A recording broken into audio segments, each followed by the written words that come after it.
Começa agora um novo episódio do Geração V, o teu programa de comentário político jovem. Hoje tenho comigo os meus paineleiros de serviço, olá Bernardo Faro, Catarina Doré, Gonçalo Sousa e Joana Marques Brás, prontos para mais uma semana? Sempre, Vasco. Claro que sim. Estamos sempre entusiasmadíssimos. Muito bem, eu esqueci-me de falar disto na semana passada, mas nesta segunda temporada temos a novidade de estarmos a ser filmados para o YouTube do Observador. Por isso, se nos quiseres ver com os teus próprios olhos a partir de agora, é possível e passamos assim a ter também espectadores e não só ouvintes. É a magia da rádio moderna. Digam olá para as câmaras. Olá, câmaras. Olá. Alô. Muito bem, o meu nome é Vasco Galhardo, do Movimento Eu Voto, e vamos já avançar para o tema desta primeira parte. Não se fala de outra coisa. O primeiro Orçamento de Estado proposto pelo governo de Luís Montenegro ainda não foi sequer apresentado, mas já estamos a ver o que parece ser um jogo de tabuleiro entre todos os partidos. Os mais à esquerda já vieram dizer há vários meses que votariam contra, mesmo sem terem o documento nas mãos, e outros partidos mais à direita dizem que o chumbo do orçamento é irrevogável ou que muito provavelmente votarão contra se o governo continuar a namorar a abstenção ou o voto a favor do PS. Ora, nem de propósito, o Primeiro-Ministro e o líder do Partido Socialista têm um encontro marcado em São Bento para hoje, sexta-feira, para tentar um acordo que viabilize o Orçamento do Estado. No meio disto tudo, temos vários especialistas que dizem que um cenário de crise política ou até de eleições antecipadas devido ao chumbo do documento não está de todo descartado. Por isso quero saber, meus caros colegas, se este jogo é todo para animar os jornalistas e programas como o nosso, ou se acham que há reais hipóteses de mergulharmos numa crise política muito em breve. Catarina, vamos ter ou não orçamento para 2025? O que é que tu achas? Sinceramente, eu acho que vamos ter. Mas também devo dizer que se não tivermos, não acho dramático. Acho que é menos desejável, certo? Mas mais dramático que isso, acho que era irmos para novas eleições. Acho que isso é que era dramático para o país. Certo. Agora aqui quanto às negociações, eu acho que Luís Montenegro faz muito bem em negociar com o PS por uma razão muito simples, é que é um partido confiável. Se o PS disser que vai fazer determinada coisa, que vai ter determinado sentido de voto, é legítimo que pelo menos o Montenegro confie nessa palavra. Enquanto que se o Chega disser que vai fazer uma coisa, é mais expectável que ele vá fazer o seu oposto. Portanto, como vimos na eleição do Presidente da Assembleia da República, o Chega é um partido desgovernado, composto por 50 pessoas que enfim, não sei como é que foram lá parar, e não têm respeito pelo institucionalismo. E, portanto, é um partido com o qual Montenegro nunca poderá contar. Portanto, se ele se apoiar no Orçamento de Estado, se ele se apoiar na palavra do Chega, corre riscos sérios depois das coisas não correrem como ele tinha pensado. E não nos esqueçamos do não é não. Sim, mas é que já nem vou por aí. É mesmo de não se poder, na realidade, confiar naquele partido. Mas pronto, mas dito isto, eu também acho que o PS não tem assim tanta margem de negociação, porque também, como já falámos aqui várias vezes, eu acho que quem corre mais riscos em eleições outra vez é Pedro Nuno Santos. Com tantas derrotas, se ele agora voltasse a ter uma derrota... Não tinha futuro político, se calhar. Eu acho que não tinha futuro político.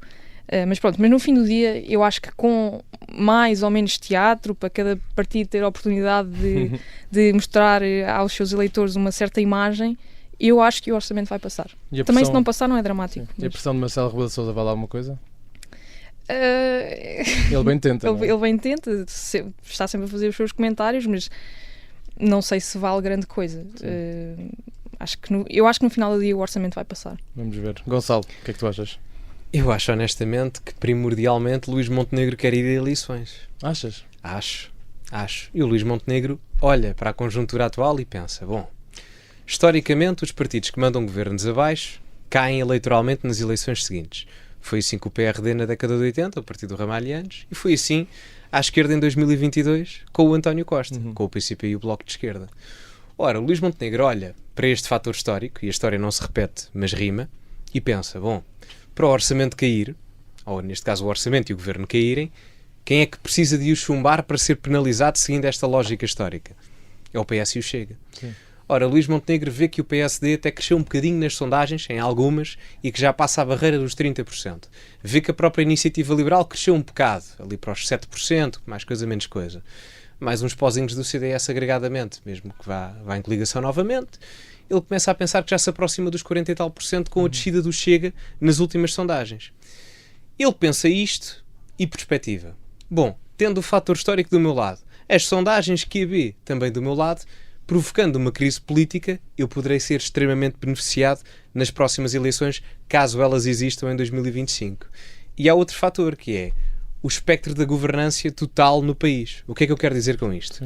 Se o Luís Montenegro não estou a dizer que ele consegue uma maioria absoluta, mas consegue, vamos imaginar, uma maioria relativa e que a Iniciativa Liberal depois lhe dá essa maioria absoluta, maioria parlamentar. Sim.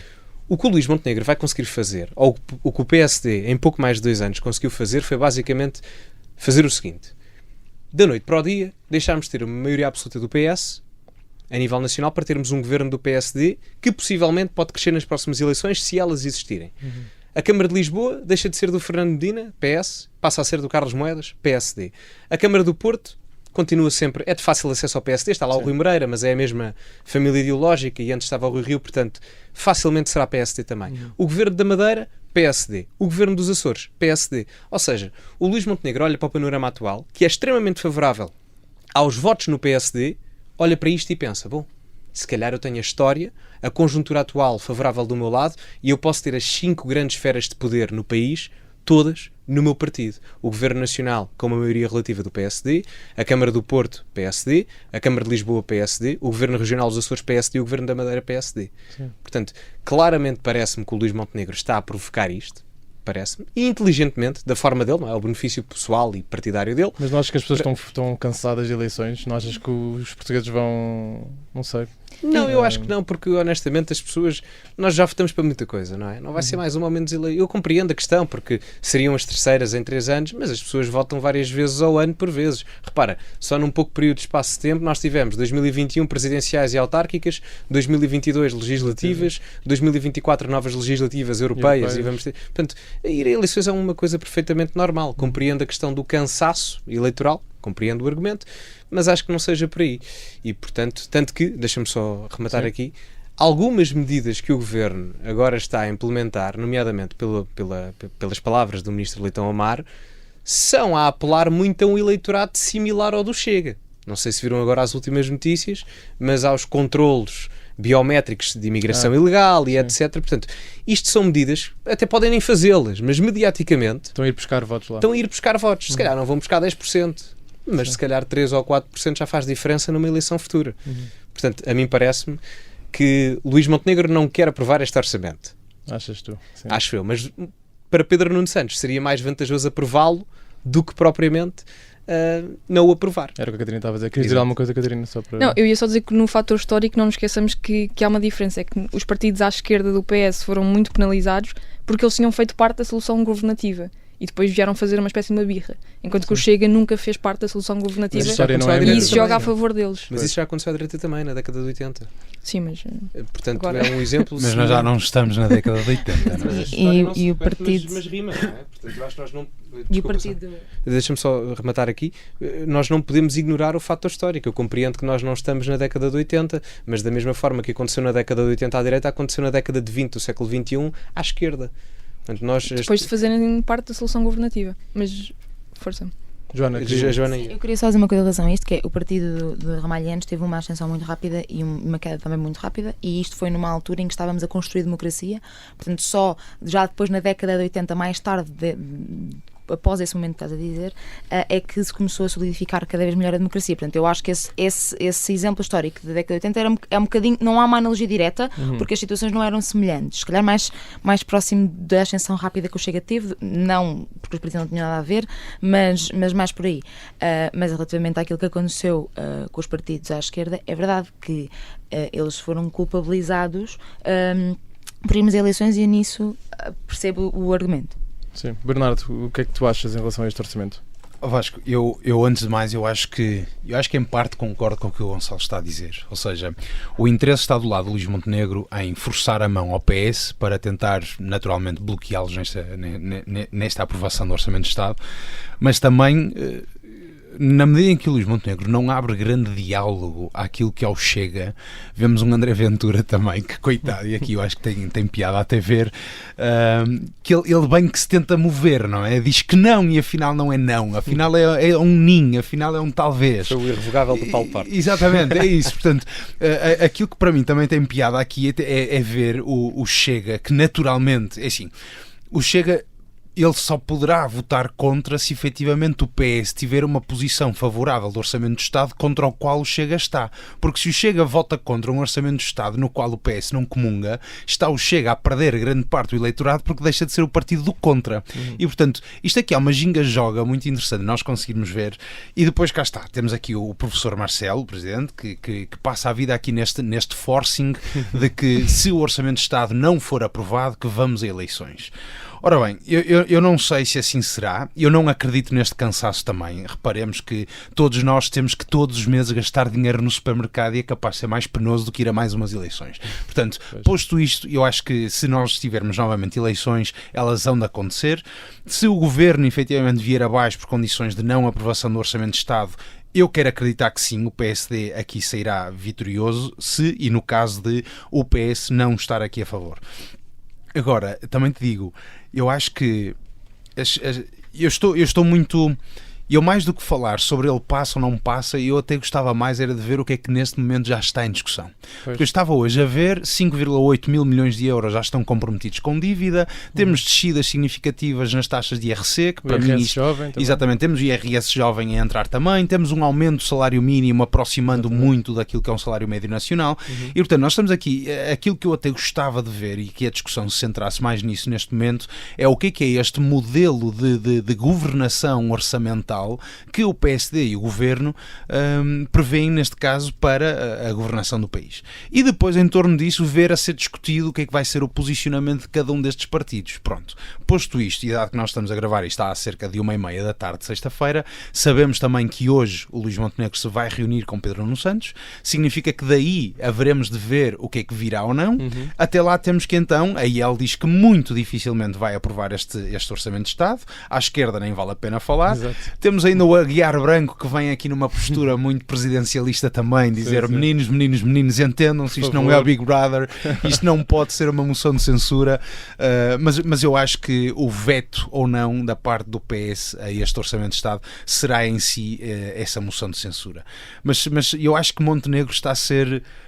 como eu já tenho visto, ele já em campanha dizia que não negociaria com o Chega, que não o traria para o governo, e acho que ele tem feito esta política constante, este jogo constante de bloquear o Chega, não é? Portanto, antecipar-se ao Chega naquilo que é, se tu fores por este caminho, sabes que vais ter uma derrocada eleitoral e, portanto, agora tu vais ter que aguardar para que nós, meninos grandes, possamos primeiro negociar para te devolver a palavra.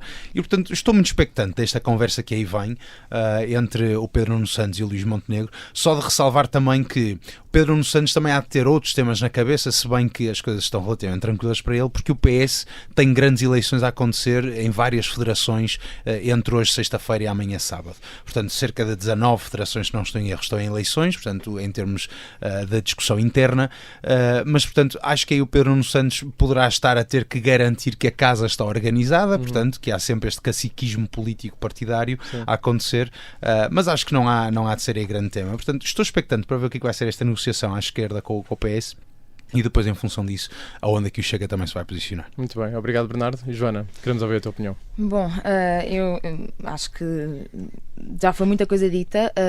Estranhamente, eu concordo com aquilo que o Gonçalo disse. Eu acho que para nós estamos... Já não é estranho, isso já não é estranho. Já tem acontecido, é verdade. Mas, eu acho que para Montenegro, a melhor outcome desta situação toda era o orçamento ser chumbado, até porque não nos esqueçamos de uma coisa, e a acrescentar aqui aos teus argumentos, é que Montenegro fez uma série de planos e que agora vai ter que demonstrar se realmente os consegue ou não fazer. E se o orçamento está a cair, há toda uma justificação de... Achas que era já a pensar que não ia continuar o governo, que ele apresentou estes planos? Não, eu acho que não, mas acho que neste momento ele começa, ou seja, é muito, para o nosso ego é muito bom, para o nosso não, para o dele, é muito bom aprovar planos e toda a gente diz, oh meu Deus, o aeroporto e tudo está a acontecer, mas de repente ele agora chega, tem no colo a responsabilidade de cumprir todos esses planos, e portanto nós falámos aqui sobre esse assunto. Portanto, eu acho que até para Montenegro, por essa questão, mas sobretudo porque esta ideia de Montenegro quer governar com maioria absoluta. E não a teve. E não vai ter. E não vai ter. Não sabemos. Porquê? Eu acho que aqui tem tudo a ver com as narrativas que são criadas. Sim. E, portanto, temos cada um deles, cada um dos 3 grandes partidos, neste momento há 3 grandes partidos, por muito que me custe, existem, sim. E por isso temos que encarar esse facto. E estão a criar cada um a sua narrativa. Portanto, quando Montenegro diz, eu não consigo governar em duodécimos, consegue. Montenegro não teve maioria absoluta e, portanto, quando um partido, e são as regras de democracia, quando um partido não tem maioria absoluta, tem que chegar a consensos. É o que é, não consegue governar com maioria absoluta. Sim. Quando ele diz eu não consigo governar com 2/10, consegue, tem que governar por decreto. Portanto, sempre que quiser aprovar alguma coisa, vai ter que encontrar um consenso. Poderá escusar-se disso, se conseguir encontrar um consenso agora com o Orçamento de Estado. Mas Montenegro cria esta narrativa de que não é possível governar em 2/10 e, por isso, essa é a minha justificação para ir novamente a eleições, com o apoio do Presidente da República, que vem corroborar esta história, que, na minha opinião, e tendo em conta que o nosso Presidente da República é constitucionalista, parece-me, no mínimo de mau tom, para não começar aqui a tecer comentários sobre... Eu sei, ele está a ser coerente, mas, ou seja, é possível governar num país em 2/10, só que tem que se chegar a consensos. E Luís Montenegro está aqui a dizer que não consigo governar assim, quase para dizer, bom, a culpa não é minha. Porque aqui o problema é que quem é que vai ser o culpado de irmos a eleições novamente. É a narrativa, e, portanto, o Montenegro diz, não, a culpa não é minha, a culpa é do PS, numa tentativa de capitalizar votos, que é, deixa-me só terminar, é que é aquilo que o Gonçalo estava a dizer, que é, se eu criar esta... Montenegro pensa, se eu criar esta narrativa de que é o PS que me está a levar a eleições, então eu, se calhar, nas próximas eleições, como as pessoas estão todas descontentes com a política, e nós vimos isso por causa dos votos de protesto que foram para o Chega, então as pessoas vão fartar-se desta situação que o PS está a criar, a narrativa que o Montenegro está a criar, e vão votar em nós, e por isso vamos ter maioria absoluta, e depois vamos conseguir aprovar e ter realmente aquilo que eles queriam, que é e aí maioria sim poder absoluta. Governar. Exato. No outro lado temos um PS completamente encostado às cordas, que também não estou completamente de acordo com a sua posição, porque o PS tem que perceber uma coisa, que é, não ganhou as eleições, e por isso tem que negociar também, ou seja, de um lado temos um partido que quer aprovar um orçamento de Estado com a maioria absoluta, que não tem, e portanto tem que ceder, e do outro lado temos um partido que também está a bater o pé, e bem, porque é a oposição, mas também tem que perceber que não foram eles que ganharam, e é a vez da AD. E do outro lado temos o Chega, que é um partido que, tendo em conta que muito do seu voto foi voto de protesto, para ele cai muito bem. Está a criar esta narrativa de eu não vou aprovar o Orçamento de Estado porque eu estou a fazer aquilo que os portugueses... Ele está a falar para o seu eleitorado de protesto, que é eu não vou aprovar porque é um protesto e, portanto, eu não sou do sistema e etc. Portanto, a narrativa que o Chega está a criar de forma muito inteligente para o seu objetivo. Eu acho que muito mal para a democracia. E queria só dizer mais uma coisa, que ir a eleições, não acho que seja, ou seja, e aqui discordo tanto do Gonçalo como do Bernardo, que eu acho que eleições não têm a ver só com votar mais uma vez, ou com ser só uma chatice. É péssimo. E para além de ser internacionalmente péssimo, porque de repente temos esta ideia de que nós somos profundamente instáveis, que neste momento estamos a ser, para além disso, existem muitos temas que ficam sem resolução, porque vamos para o governo de gestão, ou não, porque não se vai admitir, quer dizer, sim, porque o Presidente da República vai mandar... Mas, ou seja... Assuntos urgentes que ainda vão demorar mais tempo a ser resolvidos. Nós desde novembro, o que é que conseguimos resolver entre novembro e março? Estivemos parados.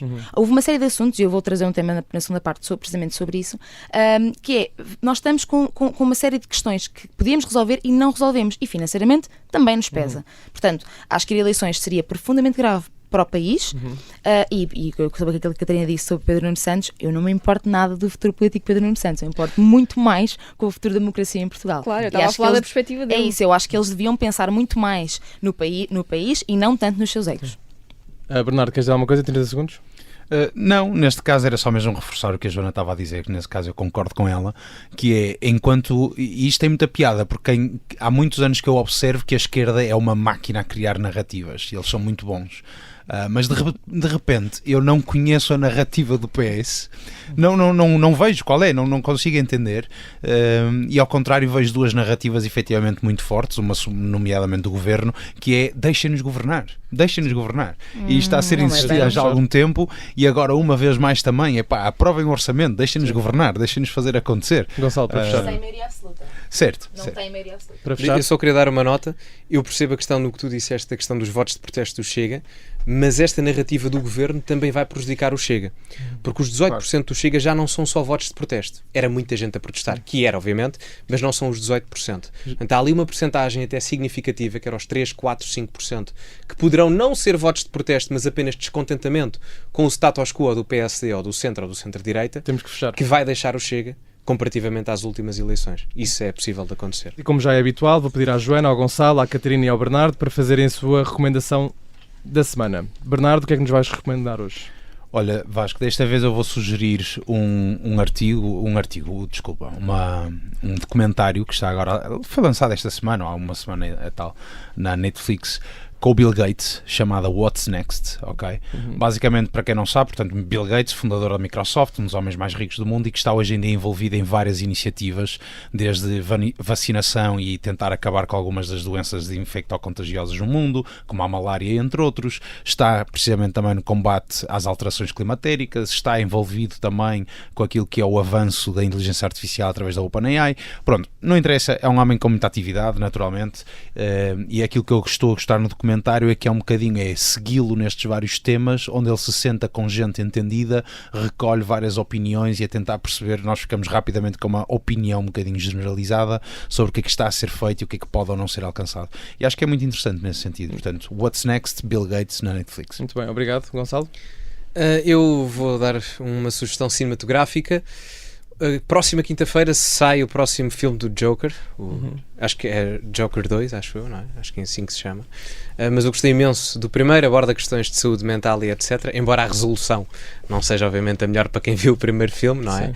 Mas, enfim. Desta vez temos Lady Gaga também. Temos? É? É Lady Gaga, sim. É uma ok. loucura a 2 agora. Ok, ali não sabia, ainda estou mais brancas, mas pronto. Se calhar não devia ter dito, desculpa. Não faz Para mal, ser não faz mal, surpreendido. mas recomendo porque eu gostei imenso do primeiro, então já vi Sim. que vai ser o segundo Bom. na próxima quinta-feira. Obrigado. Então Gonçalo. pronto. Joana? Eu vou recomendar um filme que saiu ontem, chama-se Lee Miller, Na Linha da Frente, e conta a história é uma história real, é uma história verídica, conta a história de uma modelo de capa da Vogue, a Lee Miller, que na altura da Segunda Guerra Mundial deixou toda esta vida de glamour para ir para a guerra com câmara fotográfica, bloco de notas e registrar. Portanto, aqui tornou-se jornalista de guerra, de repente, fotojornalista, para comunicar, portanto, usou o seu palco e a sua voz que tinha, a sua plataforma, para comunicar aquilo que estava a acontecer na altura, na Segunda Guerra Mundial. E, portanto, parece ser um filme extraordinário. Obrigado, Catarina. Desta vez vou recomendar um livro chamado O Mago do Kremlin, de Giuliano da Empoli, que é um livro que explica brilhantemente o pensamento de Putin numa linguagem simples e acessível. O livro está escrito como se fosse um romance e o autor aproveita também para dar algumas luzes sobre a sua teoria do poder e da governação, que também é muito interessante e diferente. Mas, portanto, quem quer compreender o Putin e não tem tempo para ler grandes livros, aqui fica muito bem entendido com a leitura deste livro. Muito bem, obrigado. Antes de avançarmos para outros temas, e à hora que este episódio vai para o ar, já todo o país deve saber que já temos um novo PGR, chama-se Amadeu Guerra e é ex-diretor do TCIAP. E pronto, e temos finalmente um novo Procurador-Geral da República. Para a semana comentamos, não é, meus caros, esta escolha. Continuamos nos moldes dos últimos episódios, em que cada um dos meus paineleiros traz um tema para comentar esta semana. Quem é que vai começar? Eu posso começar. Avança, Eu Gonçalo. posso começar. Eu venho trazer o tópico Gouveia Mel, que é uma personagem política com a qual eu não simpatizo absolutamente nada. E porquê? Vou dar uma justificação. O Marcelo Rebelo de Sousa hoje de manhã veio dizer que queria impedir, ou o Expresso veio dizer que o Marcelo queria impedir uma candidatura do Almirante Gouveia Mel, porque ele era populista e autoritário. Embora eu acho que o Marcelo não tenha muita moral para criticar o populismo dos outros, concordo plenamente na parte do autoritário, porque na altura da pandemia o Almirante Gouveia Mel foi dos principais responsáveis por aquilo que foi uma erradicação completa às liberdades e garantias que hoje em dia alguns constitucionalistas até dizem que foi completamente inconstitucional. E portanto, nesse aspecto, eu não simpatizo absolutamente nada com aqueles que simpatizaram e apoiaram medidas que hoje em dia, nós olhamos para trás, eu já na altura dizia isso, mas que foram completamente erradas. Uma coisa era nós termos preocupação com aquilo que se estava a passar, outra coisa foram medidas completamente descabidas, autoritárias e que restringiram a liberdade de uma forma completamente estúpida. Peço desculpa à expressão, mas foi assim. E depois também teve comentários infelizes, quando chamou assassinos àqueles que não tomavam vacinas e etc. Portanto, houve ali várias coisas no Gouveia Mel, não só na questão da Covid-19, que eu não apreciei, ou quando foi quase incentivar a população portuguesa. Ele disse, não foram bem estas palavras, mas foi mais ou menos do género, se a guerra continuar, vamos todos combater para a Europa e não sei o quê, portanto, como se fôssemos todos carne para canhão. E eu não sei se ele tem noção, mas as coisas não funcionam bem assim, nem devem funcionar. Portanto, é uma pessoa pelo qual eu não concordo absolutamente nada. E que não vai ter o teu voto, Não, obviamente. e digo mesmo aqui, eu preferia a Mariana Mortágua a ser Presidente da República do que o Gouveia Melo. E a mim pasma-me como é que, por exemplo, o André Ventura veio a público ontem numa entrevista na CNN dizer que tinha apreço, etc, etc, e até nem é muito inteligente da parte dele, porque grande parte do eleitorado do Chega nem sequer gosta do Gouveia Melo, muito pelo contrário. Portanto, não sei qual foi a perspectiva ali. Portanto, queria deixar esta nota de crítica ao Gouveia Melo. Espero, honestamente, porque ele ganhou agora uma sondagem para as eleições presidenciais, e espero honestamente que ele não seja Presidente da República. Eu preferia a Marisa Matias, a Mariana Mortágua, a Joana Marques Brás, a Presidente da República, do que o Almirante. Mas genuinamente, não tenho problemas nenhums em dizê-lo. Quanto ao Marcelo Rebelo de Sousa, neste despique que está a haver entre um e o outro, não é? A mim parece-me que o Marcelo Rebelo de Sousa, a justificação que dá é o facto de ser populista e autoritário, mas há ali a conexão pelo facto de ser um militar, etc. Eu também não sou grande fã dos militares em cargos políticos, confesso.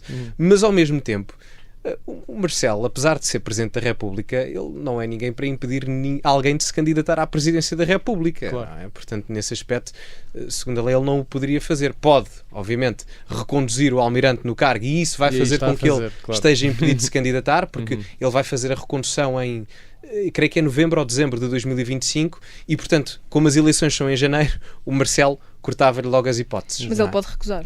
Ele pode recusar, é verdade. Aí vamos saber, não é? Vamos saber.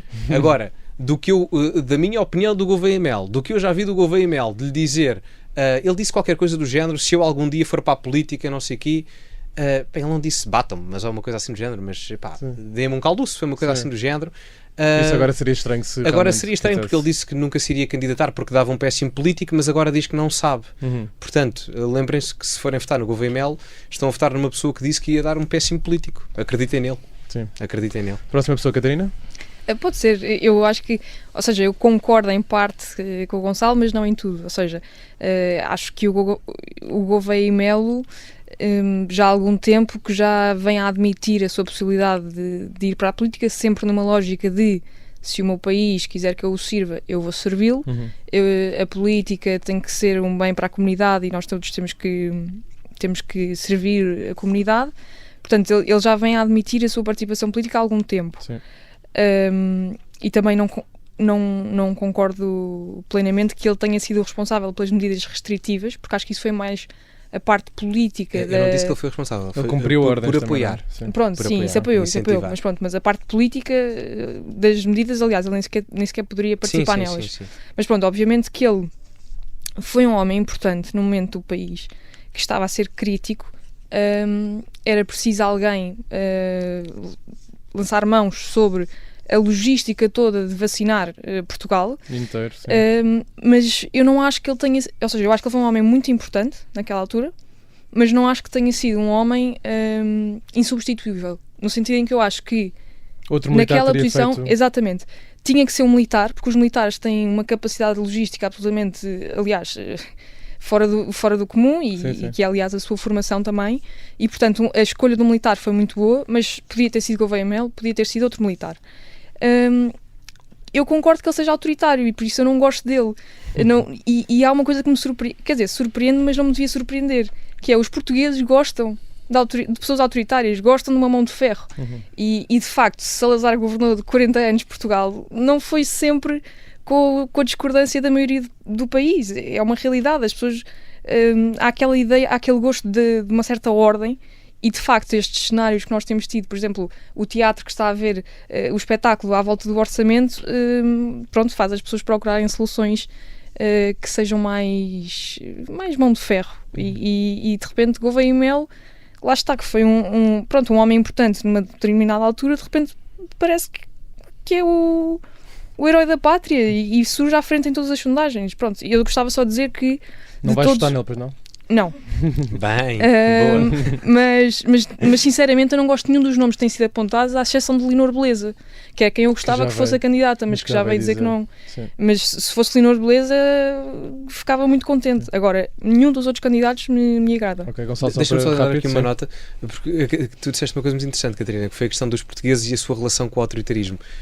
No livro, e faço aqui outra recomendação, o livro do Platão, A República, tem lá uma parte muito interessante, o decorrer da história toda. Eu chamo aquilo a teoria dos regimes circulares, mas não é assim que se chama, mas eu dou o nome assim, em que se explica o porquê do autoritarismo funcionar na grande maior parte das vezes. Normalmente utilizaste a palavra ordem, e normalmente advém-se sempre de uma situação de caos. Salazar advém da Primeira República, Gouveia Mel advém de uma pandemia, não é? Portanto, isto há vários casos assim. Ou o próprio Putin na Rússia, com o caos pós-União Soviética. O livro que eu recomendei é muito bom para perceber essa relação entre o caos e a ordem. É verdade. Vamos aqui ouvir a Joana e o Bernardo, só para terminar. Bernardo. Bernardo. Olha, Vasco, eu mais do que focar-me no Gouveia Mel ou não, aquilo que eu me quero focar é no seguinte. Portanto, estas são umas sondagens Aximage, CNN, pelo menos são aquelas a que eu me vou referir, e aquilo que eu gostei de ver foi, portanto, Gouveia Mel, vamos dizer que ele é não partidário, portanto não tem qualquer cor política, mas logo a seguir temos um primeiro bloco de resultados que é claramente um centro-direita, com o Passos Coelho a liderar, Marcos Mendes, André Ventura. Só depois então é que começam nomes a vir mais da esquerda, neste caso até somente PS, Mário Centeno, Ana Gomes, Augusto Santos Silva. E aquilo que eu gosto de ver é Passos Coelho foi um homem tão mau para o país que de repente é aqui o nome mais votado do centro-direita, é para mim o meu candidato, portanto deixar isto assim bem expresso. Ok, já sabemos. Exatamente. Com o livro da família? Com ou sem livro da família? Não, ele pode levar a família, mas o livro deixou em casa. Só para ter a certeza. Não. Mas pronto, portanto, eu queria deixar esta nota de que, efetivamente, pelo menos ao que parece, poderemos continuar aqui com o centro-direita na presidência de Portugal. Relativamente a Gouveia e Melo, só mesmo para dar aqui uma última nota, eu não sei se concordo contigo, Gonçalo, na medida em que foi uma pessoa de muita restrição, muito autoritarismo. Eu sei, não roubes o microfone hoje, velho. Não acho. Olha que eu tenho outro tema. Pronto, Já para não falar da tema. coação inconstitucional, não é? Certo, não vou obrigarem indiretamente a tomar não... uma vacina pelo qual as entidades produtoras da vacina nem sequer estavam responsabilizadas pelos governos pelos efeitos. Sem vacinas, Gonçalo, o que é que ia acontecer? Não estamos a falar de sem vacinas, estamos a falar das responsabilidades empresariais que as empresas deviam ter e não tiveram. Pronto, eu vou deixar então este comentário de parte, porque eu acho que, dada a situação que foi, eu não vejo que seja essa a crítica que lhe deve ser feita, ok? Portanto, eu acho, aqui por exemplo eu comungo mais das palavras da Catarina, que é, pronto, há aqui uma identificação nesta necessidade de ordem perante um caos em que toda a gente sente que o país está, que pode ser parte da justificação e não tanto dizer que ele foi uma pessoa pior ou melhor numa gestão de uma crise mundial como nunca antes tinha acontecido, e onde Portugal alinhou nas medidas que teve com a maioria dos países que já estavam também eles todos a impor estas medidas. Portanto, não acho que seja algo... Não estavam todos a implementar estas medidas. Certo, eu sei que não todos, mas muitos. Alguns países até da União Europeia. No entanto, aquilo que eu acho é que não é esse o momento que eu acho que deva ser individualizado para criticar o caráter do homem para candidato a Presidente da República. Então deixa-me só perguntar, se é esse momento que o elogiam, porque é que não é esse momento que o criticam? Porque é a única coisa que se sabe a partir dele. Deixa-me só reforçar aqui um ponto. Politicamente, não é? O meu candidato não é ele. Okay. Eu sei. E sou mais do que claro. É verdade. O nosso candidato é o mesmo. Não pronto. E aquilo que eu queria só deixar a nota é, cuidado que estes resultados, Gouveia Mel aparece supostamente nestas sondagens com 21% dos votos, seguido imediatamente pelo Passos Coelho com cerca de 15% dos votos, e temos 18, quase 19% de indecisos. Portanto, nesta indecisão, naturalmente, estará o resultado final e que eu espero que acabe a urna do modo como eu muito gostava de ver. E falta termos candidatos efetivamente concretos, não é? exatamente. Eu vou também. acabar a votar em branco. E falta as presidenciais também serem só para o ano, não é? Exatamente, 2026, exatamente, sim. Ou Joana, seja, 2 minutos para acabar. Ui, meu Deus, é que eu quero trazer outro tema. Eu quero trazer o tema da eutanásia, porque acho que neste momento, e eu percebo perfeitamente que estejamos a falar dos candidatos que ainda não são candidatos para umas eleições que ainda só vão ser daqui a 2 anos, quando temos um orçamento de Estado que ainda não foi aprovado. Portanto, acho que é tudo uma grande confusão e é tudo uma grande manobra para desviar a atenção, completamente. Concordo. Mas nós nem sabemos como é que estas pessoas vão estar daqui a 2 anos. Se estão em Portugal, não estão em Portugal, onde é que estão? Onde é que nós estamos? Portanto, em relação à Gouveia Mel, acho que partilho um bocadinho das vossas opiniões, também não era o meu candidato. Também não seria Passos Coelho de certeza absoluta. Se calhar mais apontado a Augusto Santos Silva. Estou a ponto mais para Augusto Santos Silva. Mas agora... Tu e Gonçalo vão votar na Mariana Mortágua. Claro que sim, claro que sim. Ou então e nós? Porquê que não dividimos o cargo como Presidente da Assembleia da República? Dividíamos, claro. Acho que sim. Agora, eu acho que aqui eu queria focar-me realmente num problema que neste momento está a acontecer.